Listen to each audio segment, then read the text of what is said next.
అందరికీ నమస్కారాలు. మాజీ మున్సిపల్ చైర్పర్సన్ కాపు సీతాలక్ష్మి కొత్తగూడెం. ఈ రోజున భద్రాద్రి కొత్తగూడెం జిల్లా బీఆర్ఎస్ పార్టీ ఆఫీస్లో రేగా కాంతారావు గారి అధ్యక్షతన సన్నాహక సమావేశం జరిగింది. దానికి ముఖ్య అతిథులుగా ఎంపీ రవిచంద్ర గారు, అదేవిధంగా ఎమ్మెల్సీ తాతామధు గారు, ప్రస్తుత నియోజకవర్గ ఇన్ఛార్జ్ వనమా వెంకటేశ్వరరావు గారు కూడా ఇచ్చేశారు. అదేవిధంగా ఇక్కడ బీఆర్ఎస్ పార్టీ కార్యకర్తలు, ప్రజాప్రతినిధులు అందరూ కూడా విచ్చేస్తున్నారు.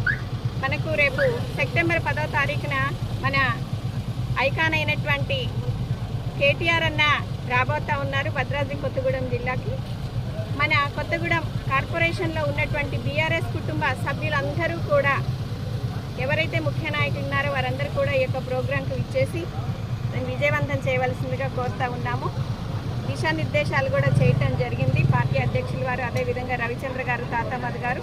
వారు చెప్పిన విధంగా మేము ముందుకు నడుస్తూ పార్టీ బలోపేతం చేయటానికి అన్ని వేళలా సిద్ధంగా ఉంటామని తెలియపరుస్తూ, ఏ ఎన్నికలు వచ్చినా కూడా ఖచ్చితంగా గులాబీ జెండానే ఎగరటానికి సిద్ధంగా ఉన్నది. ఏ కార్యకర్తను అడిగినా, ఎవరిని అడిగినా కూడా బీఆర్ఎస్ పార్టీ ఎలా ఉంది, కేసీఆర్ గారి నాయకత్వంలో పనులు ఎలా జరిగినాయి అని అన్నీ కూడా చెప్తా ఉన్నారని కూడా తెలియపరుస్తూ, ఇంత చక్కటి అవకాశాన్ని నాకు కూడా ఈరోజు కల్పించినటువంటి ప్రతి ఒక్కరికి పేరు పేరున నమస్కారాలు. జై తెలంగాణ.